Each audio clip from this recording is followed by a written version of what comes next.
Hello, hello, hello, my darlings. Thank you for joining me on A Slice of Life, A Slice of Life. Today is August the 1st, 2025. I am Georgianne Thomas Day. I earned the title to be called Dr. Georgianne Thomas, and I have produced this show, A Slice of Life, for maybe a year and a half now. I'm very proud to be sitting before you on August 1st because tomorrow, on August 2nd, I will be 83 years old. I'm proud to announce it because I have been through a lot. Many of you know, you've been my friend. You've been with me a long time. I had 3 cancers. I don't have any teeth, don't have any hair, but I have Georgianne. I'm very, very grateful that God gave me the opportunity to sit before you and say some things that He's told me to say and some things I slipped in that I wanted to say. People ask me, do I have a script? No, I don't have a script. I speak from my heart. And I speak whatever it is that I'm supposed to say. He tells me. Sometimes I sit in a chair just a few minutes, and then a word would come to me. Many times I've talked to you about the fact that I couldn't get out of the chair, that I would sit here because the pain would be so bad. But I want my 45-year-olds, my 55-year-olds, my 65-year-olds, and my 75-year-olds. You, baby, want to get to me. This is what 83 looks like. Yes, it is. Just fabulous. Now, we got a whole lot of things that need to be fixed. Let me see if I can get the bra up. Maybe, you're supposed to be up here somewhere. I don't know where you're supposed to be. And then I asked for a Zelle. What I say? Zelle. If you have my cell, you have my Zelle. No. If you have my cell, you can Zelle me. If you have my cell, you can Zelle. That's what I said for my birthday. I want Zales for my birthday because I know what I want to do. But anyway, I don't have any teeth right now, but it's okay. I love getting up, putting on my good clothes and my good jewelry and all of that because I want you to know 45, 55, 65, and 75. I want you to wear all your stuff. I want you to look good, feel good, smell good. Everybody knows that I say that. Look good, feel good, smell good. That's just a given. That's a given when you walk out the door. When you walk out the door, you look good, you feel good, and you smell good. You already talked to the Lord. You're not getting up and going to bed at night. You ain't talked to God, or you would not be here. You would not be here. And when I asked Him today, what we going to do today, Lord? I said, we're going to do today, Lord. And I said what I wanted to do, but He just gave me all of this. I just came on with these words because I want you to know how important it is to be about your business and be about God's business. His business is your business is His business. If He gives you something to do, when He gives you something to do, don't ignore it. I made so many mistakes by second guessing what He said. I told you I lost a big commercial with the beer commercial, and it was someone else got to be the lead person. It sure did, and I didn't get it, and I've always regretted it. It was Schlitz beer, and we were 2 school teachers, and Angela, I don't know why Jackson, Sam Jackson's wife was the other person in the commercial, and she got they took her because I was just a dummy. I didn't know what the heck I was doing, and it was God's will for her to move forward, and was in mine to stay back. And I had to stay back and live with it. I often wonder that, and not moving into my field, did that have a lot to do with my breast cancer and all the cancers I've had, because I've carried around that weight.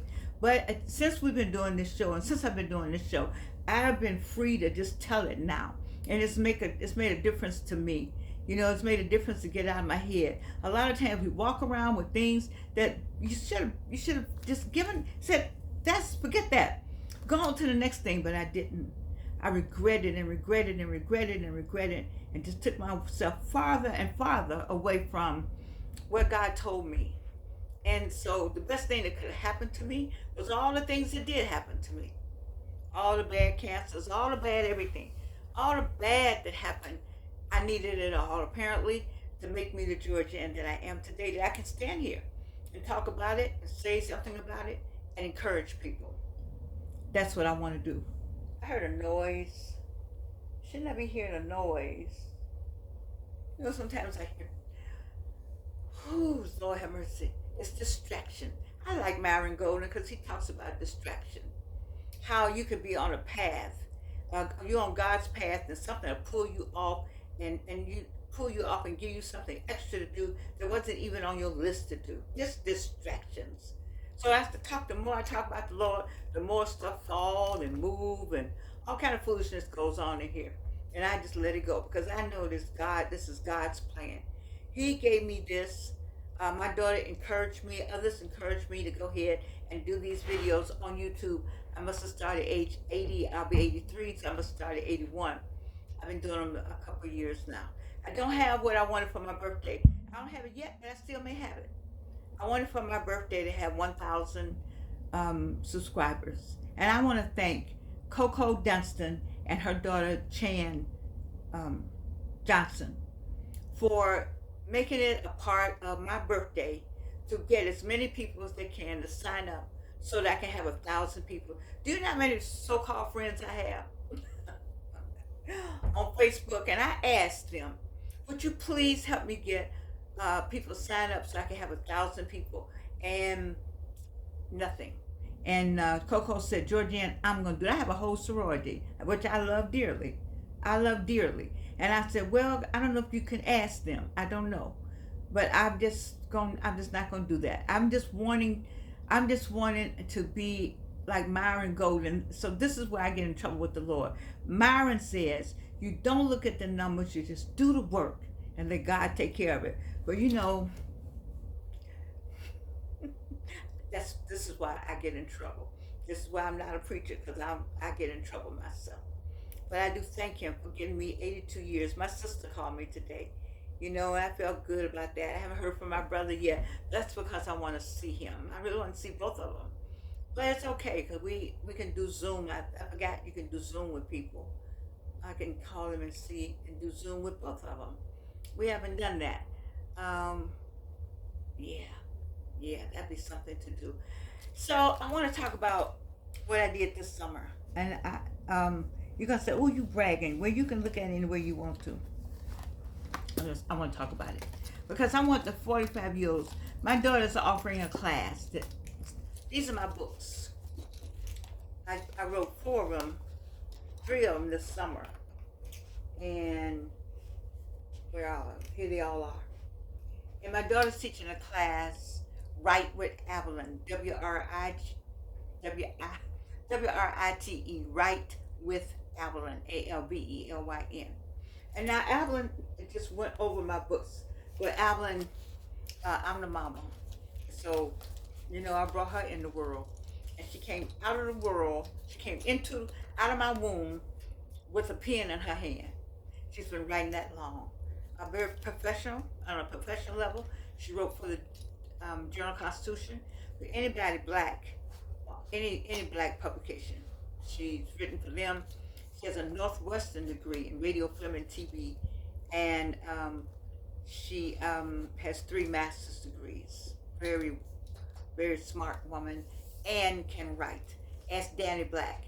Danny Black was the first one to put red on her paper. She took a class from him, and she wanted to know who the heck was he. She'd been writing since she came out the womb, and he put red on her paper when she took his class. And she said, who is he? Well, she found out, and it was to her good, because if you thought you can write, when you finish the class with Danny Black, you can write. So I thank you, Dr. Danny Black, for putting red on her paper, because I didn't know anybody could find anything wrong. She like Dr. Andy Cheney Jones. There is not a mistake on anything that Dr. Andy Cheney Jones writes. Not one error, not one. She knows every little Latin word for it. Okay, so that's what I got. Anyway, Avalon wrote for Essence Magazine also. I mean, you just want somebody like that. So she has a Write with Avalon seminar coming up. But how about Georgianne? The reason why I show you these books because I want the 45. Where are you, 45? 55. Where are you? 65 and 75-year-olds to know I will be 83 tomorrow. What is your excuse? I'll be 83 tomorrow. What is your excuse? What is your excuse? Tell me what your excuse is, because I need to know. Because not only did I do these books this summer, I'm in a class. Didn't I tell you I'm in a class that's kicking my behind? Did I tell you that? All my friends know I'm in this class, and they're like, Georgianne, I didn't know. Sometimes you sign up for stuff you don't know. Anyway, I want you all to know that this was my summer work in January. So many of you know I wrote this in 1976. And I wrote this in 1976, Guide to the Second Time Bride. I was in an abusive relationship. And so I wrote, I didn't write about it. I wrote what not to do. Don't get with nobody. That's why I know that's why I haven't been with any. Well, I did get with somebody, then I decided, no, I don't need to do that. Anyway, I didn't take my own advice. I did not.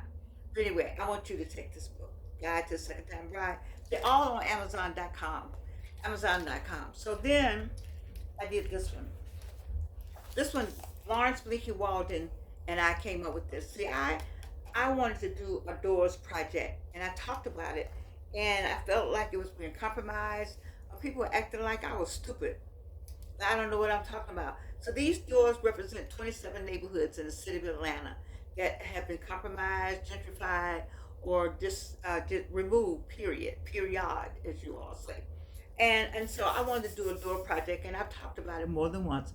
Doors all over the city. They're opening the doors so we can heal when we close the doors as a finish. We can have a ceremony. I like these doors to be placed all over the city, and I like Arthur Blank to pay for every door. I want him to finance this right here. I want Arthur Blank to finance this, along with Coca-Cola and anybody else that was a part of some of these neighborhoods being disappearing, especially Johnsontown, and especially Lightning. Okay, especially Lightning, which is why I would love to see us just put a door, just have some kind of a citywide art project, because it's all about the art.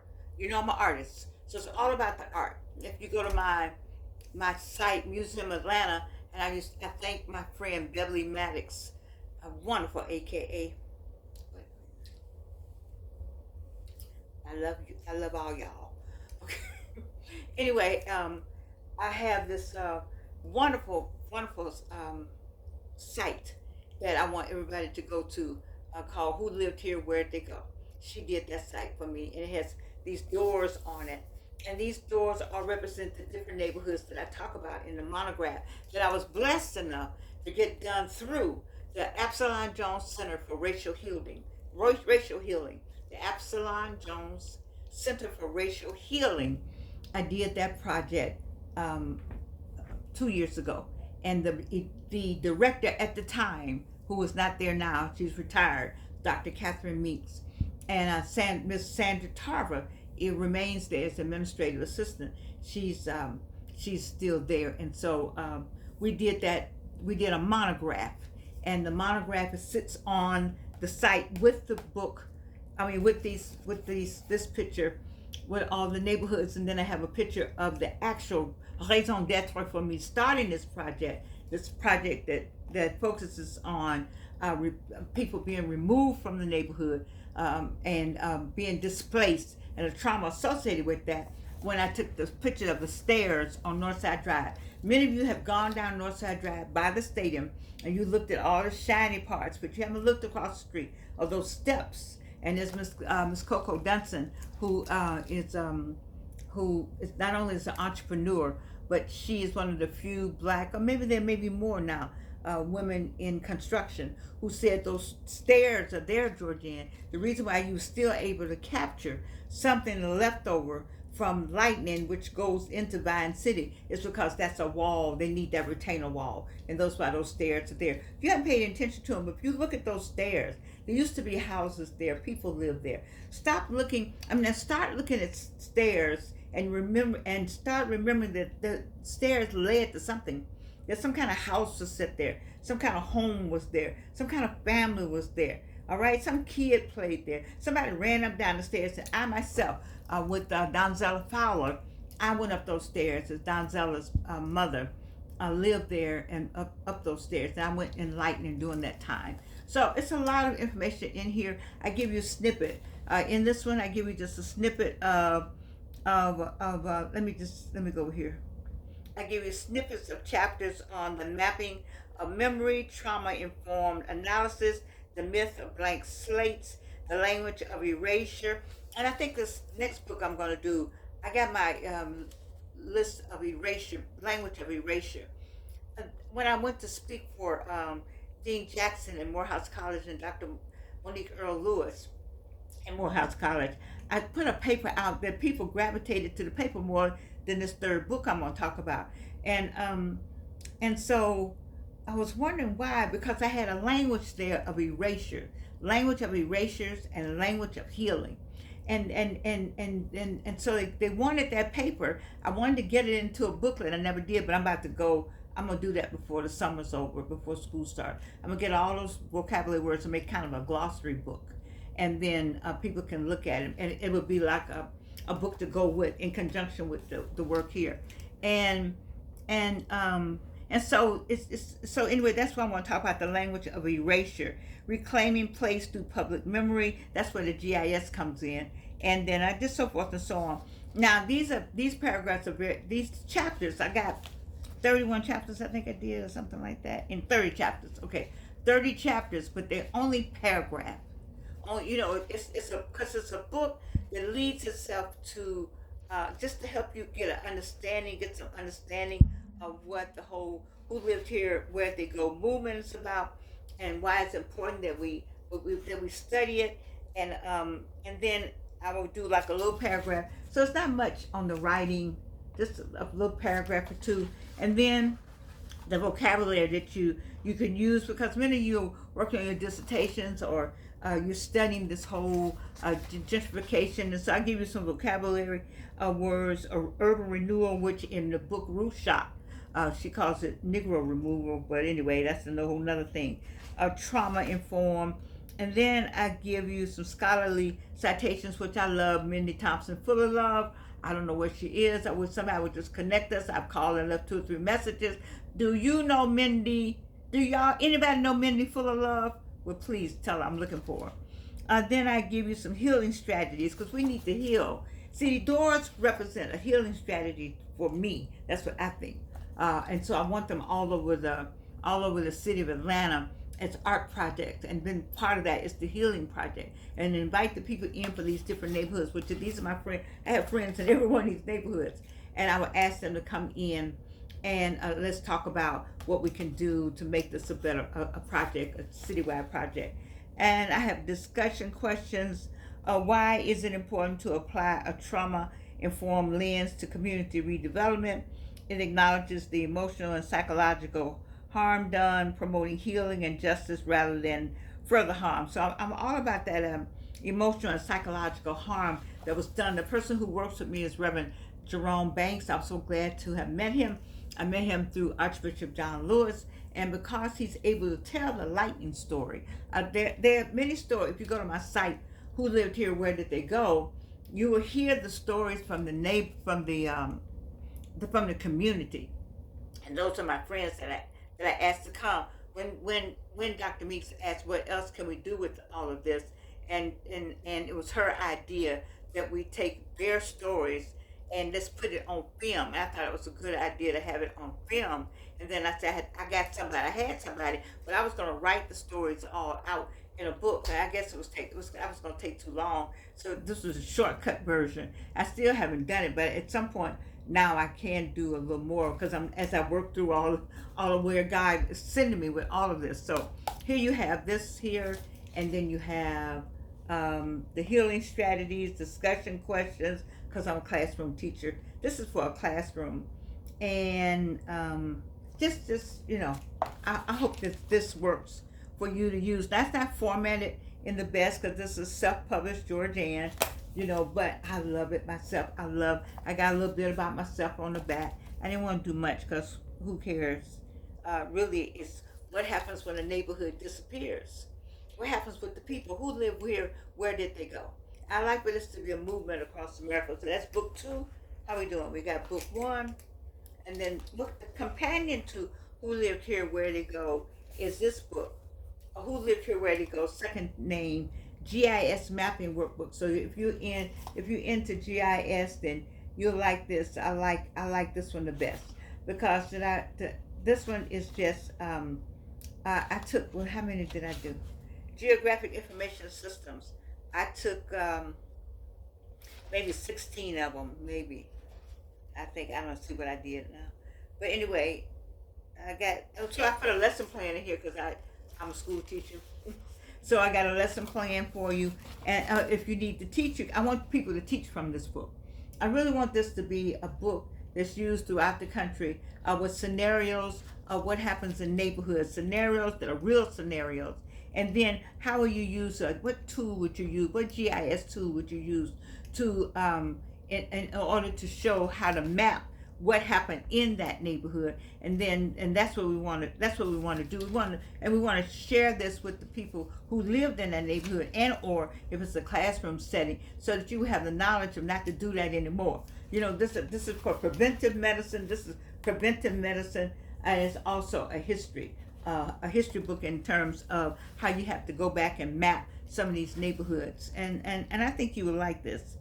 Anyway, I have sample results, just samples, and then I think I have an assessment too. But this is my best one. I love this book the best. This is my best out of all the books. No, not all of them, but this is the best. So there's a third one. These three books go together. Now this one I just got up one day because of my classmate. He's not really my classmate, Albert Chester Jr. from Gary, Indiana. I was looking on Facebook, and he had a running dialogue, like a dialogue that talked about somebody lived somewhere in Gary. I can't remember where it was, but they were talking about the porch and who lived up the street, and do you remember that person? And they had a running dialogue. I said, wait a minute, that's important to people. We still are suffering. People want you tore down the neighborhood, and you didn't give and the children. These were the children that the parents had to leave, and the children were like, do you remember? So the children now in their 60s and 70s. Let's go ahead and do a work. So I just got up, Jordan just got up and made some lines in a book. I did. See the lines? Can you see I got lines? I got lines, and I have blank pages.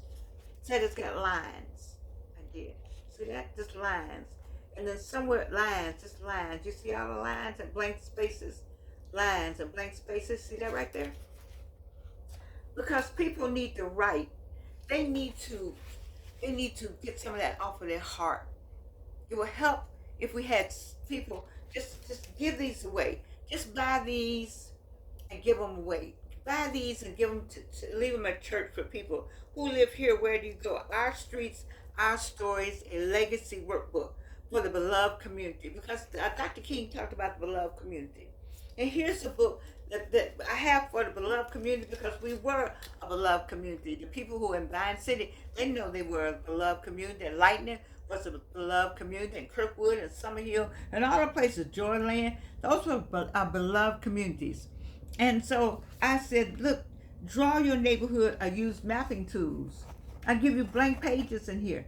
I did this about what, 20 minutes, maybe 30 minutes. I just went to the computer, started typing, and drew me some lines. I had some ancestral reflections, because people need to have a relief. They need to make some declarations. And I got a place called right here, Legacy Declaration. Look at this. See, where you write, and then you sign something about what happened, and this is what I'm going to do, and this is what we did, and this is how we did it, and then I have community story showcase. And anyway, and to God we give the glory is what I say last, because I write, may the words you've written here bless you and all who read them. May the places you name rise again in memory and in meaning. May the names you honor never be forgotten. May your story bring healing to your own heart and to generations yet to come. May your legacy echo in the soil, in the streets, and in the sky. May you walk forward, rooted, remembered, and restored. This is what this one is about. So these three go together. They're all $11, and I had a funny reason why I chose 11. I said, the number runners, they used to like 11, the number 11. So these three go together. It's not making any money. I make $2 a book. It's all right. It's not even about making money to me. I want the information in the classrooms, in the colleges across America. That's why I want them. I want these books in colleges across America. And last but not least, my fun thing, those of you, I did my first one woman show at the Absalon Center. Once again, I thank them. And I did it thinking that I was done with my second cancer, not knowing that the third cancer was just cutting up. It was growing and growing.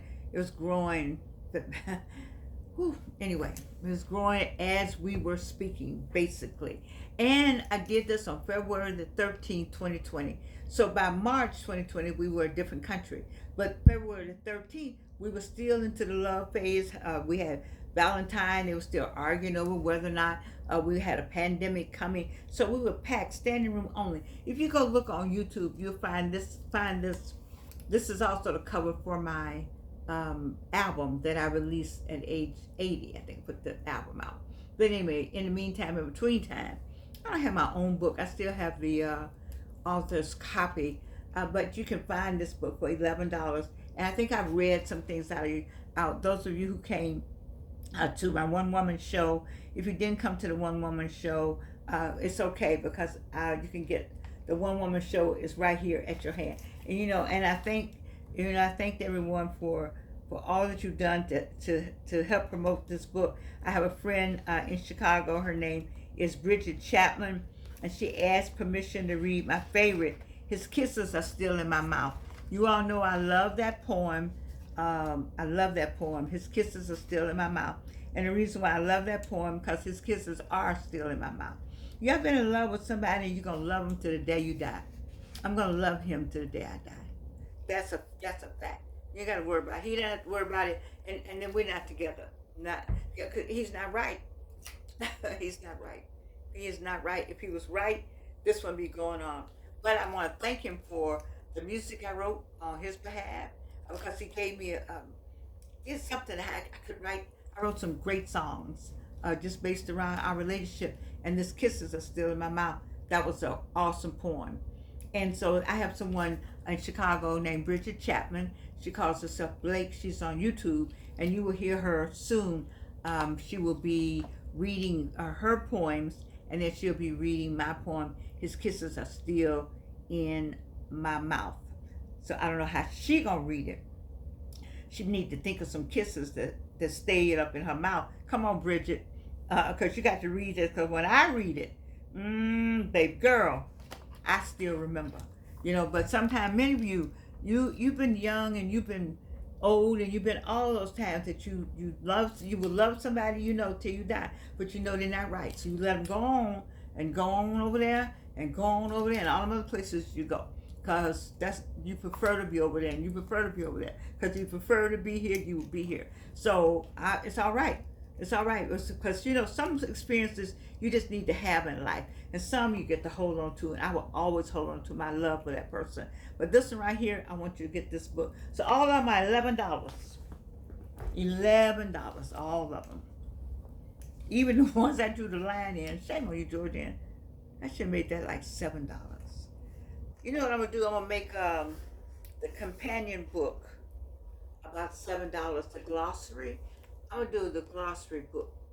Who lived here, where'd they go? So this is who lived here, where'd they go? Who lived here, where'd they go? Who lived here, where'd they go? Died to Second Time Bride, and the poem book. And you know what else? That's a book that I did years ago. And you know why I like that book? It's because people don't like it. I took pictures of friendship being taken down so that you could have a Georgia World Congress Center, I think at the time, no, a stadium. Before this stadium. What was it called? Before Mercedes-Benz, it was another stadium. And they took down, no, it was Mercedes-Benz. I'm sorry. Girl, you ain't doing bad for 83. Anyway, so I went to the church every day, just about after work. It was Archbishop John Lewis. He was there. I think Sue Ross may have been there. I don't know. I know we were there every day, just about, taking pictures of every brick they took down for friendship. Me, I'm a Spelman grad. I remember walking as a freshman, first year, from Spelman down to the church. We did that. You went to friendship. That was just a given. and to watch them tear it down.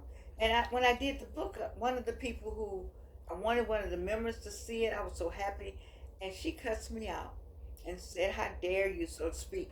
Why would you do a book about tearing down the church? Nobody wants to see that. You know, we want to see the book of how beautiful our church is and how great we are." And I was thinking, wow, I didn't even know I was Who Lived Here. Where did they go when I did that book? Can you get the connection out? It has always been with me. This history thing, this historical movement, this movement within me to identify the places of culture that are important to the black community and to people, and how they can be just disappear, how laws, urban renewal can come through and be Negro removal and remove people and legally and push us different places. We don't understand how systems are set up in the pedagogy of the oppressed, and what else? Bafriere and bell hooks, and one more that talks about the systems of Peggy, Dr. Peggy McIntosh. I wanted to meet her. I had to ask my Harvard friend, my Harvard soror, Carolyn, Dr. Carolyn. I wanted to meet Dr. Peggy McIntosh because I teach her piece about how we're treated. You see, so I don't know. Anyway, that's Georgianne. I've said it all. I don't know who's gonna look at this 20 years from now, even if it'll be up 20 years from now, even 5 years from now, where I be and what I be looking like.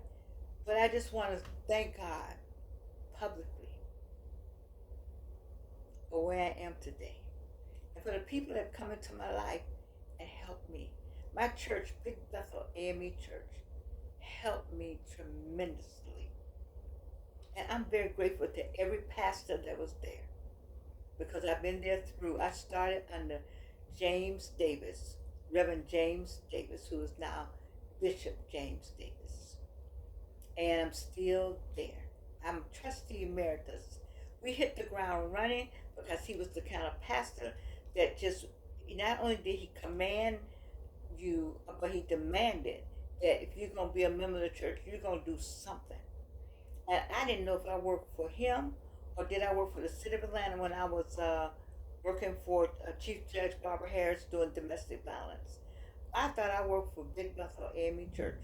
We all did, because that's the kind of programs we had. We have a new pastor now, and I'm hoping that we get the same kind of enthusiasm and the same kind of desire to work in the church, within the church, to help what it takes to save souls. And so I'm very grateful for Big Bethel. When I was ill, they sent food. They came to see me and just stuck with me. I can't think of anybody else I would like to thank besides all my friends that came with me and stuck with me. And I want these books to go somewhere. And like I said, I want to thank Coco, because Coco, you're the only one that said, Georgianne, you and Chan are the only two people that said, I'm going to get you some people to sign up and subscribe. Do you know how many people that I know? How many people I have helped across this country? But I know that God says you're supposed to help people. You're not supposed to look for anything back. He gives it back in a different way. So he's giving it back through you in a different way. Nobody said, Georgianne, I'm going to get you 30 more people for your birthday. That's all I asked for. I said, well, what do you want for your birthday? I like 1,000 people. I like sell, and I like you to sell. I would. I like to see who would do that. I don't know. What am I doing it for? I don't even know. But I'm doing it because it just came to me to say it. And I say what comes to me. If I think I'm supposed to say it. 45, 55, 65, and 75. Baby, y'all got to get over here. Look at the skin. That's years of Vaseline. See, y'all don't do Vaseline. Now we don't do Vaseline. Just think what it'd been like if they had. I want that cream that just goes snap. Snap. I think they got a cream like that. I had something, Thomas something. They don't last long. It goes like you have to have dim lights. I make fun of myself.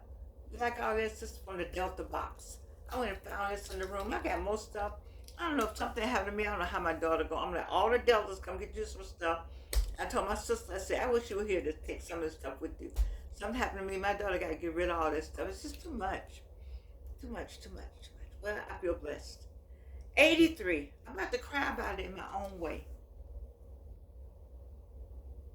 I want to have my own party, but you all don't know who I would have there. Nobody can really give me a party. As much as you love me, you couldn't give me a party that would satisfy me. Really, in the deepest, deepest of my heart. Because you wouldn't know who I would want there. Because you don't know that person like that. But I would want, I would like him to come. I would, but I want him to come on his own. And want me to have a good birthday. So we're not having a party. One thing about it, many of you asked to go out to eat. Listen, this ain't gonna sound right, but I'm gonna say it this way. I am a colon cancer survivor. Oh, I've been talking a long time. And food doesn't like me. It likes me sometimes, and sometimes it doesn't. And so I've learned not to eat out. I eat at home, or I get to go. And the time that maybe the person I'm good for going out with somebody, I can't even go out with them. What I'm gonna do? Just sit there and look? Maybe I can sip on something. I don't know. I can't eat out, and I want to. I gotta get it to go. I don't know. Anyway, I love you. I love you. I love you. I love you. Happy Friday, everybody. When 12 o'clock comes, see, it's August 2nd somewhere. Crown Royal. Oh, did I say that?